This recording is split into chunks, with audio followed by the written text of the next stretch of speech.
প্রায়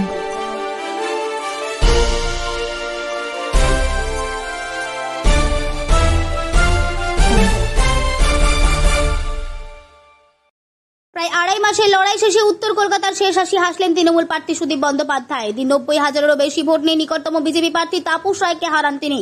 এদিন ভোটের গণনা চলাকালীন নেতাজি ইন্ডোর স্টেডিয়ামের বাইরে তৃণমূল কর্মী সমর্থকেরা উচ্ছ্বাসে ভেসে যায়। তেমনি সুদীপ বন্দ্যোপাধ্যায়ের জয়ে উচ্ছ্বসিত হয় 37 নম্বর ওয়ার্ডের সভাপতি পিয়াল চৌধুরী।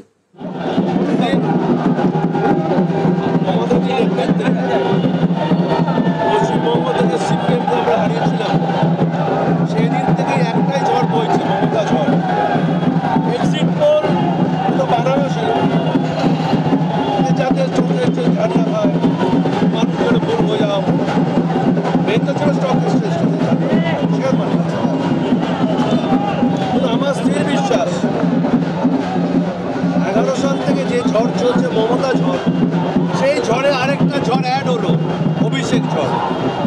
এবার ডুয়েল ঝড়, মমতা অ্যান্ড অভিষেক বন্দ্যোপাধ্যায়ের ঝড়। আগামী 20 বছর এই ঝড়কে রেমাল, ওই যা এসছে ঝড়, ওই আমফান যত এসে সব ঝড়ের বাবা। এই ঝড়কে সামাল দেওয়া খুব কঠিন। কারণ কি জানেন, এটা জুমলাবাজের সরকার নয়, হয়তো কম দিক কিন্তু সঠিক। হয়তো 500কে 1000 করেছি, যে 1000টা দিয়েছি, 1000টা লোকের থেকে মুখেতে কেড়ে নিই। আর কোনো সময় নোটবন্দি করছি, কোনো সময় ডিমনিটাইজেশন করছি, কোনো সময় যখন ব্রিটিশরা রাজ করে গিয়েছিলেন, আজকের কাগজে দেখুন দুধের দাম বেড়ে গেছে। আজকের কাগজে আছে দুধের দাম বাড়লো, কালকে গ্যাসের দাম বেড়েছে, পেট্রোলের দাম বেড়েছে, একটাই খোঁজে মানুষের দাম।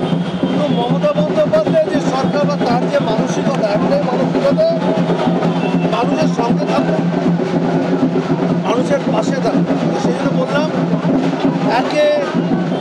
কথা হলে 1 নম্বর রক্ষা নেই নাকি সঙ্গে দোষর। আবার অভিষেক বন্দ্যোপাধ্যায় 7 লাখ ভোটে জিতে রেকর্ড করলেন। এবার তাহলে ভাবুন, মমতা দি আর অভিষেক বন্দ্যোপাধ্যায় যে ঝড় বাংলাতে আগামী দিনে বইবে, সে বিধানসভা হোক, পৌরসভা হোক, লোকসভা হোক, এই ঝড় গেরুয়া শিবির কেন কোনো শিবিরই সামাল দিতে পারবে না। বিজেপির কেন্দ্রীয় নেতারা যতবার এসেছে বলেছে 80 বার 400 বার, ওদের এনডিএ জোট 300 পেরোলো না এবং নিজে একক বিজেপি 250 পেরোতে পারছে না। কি করে পারবে?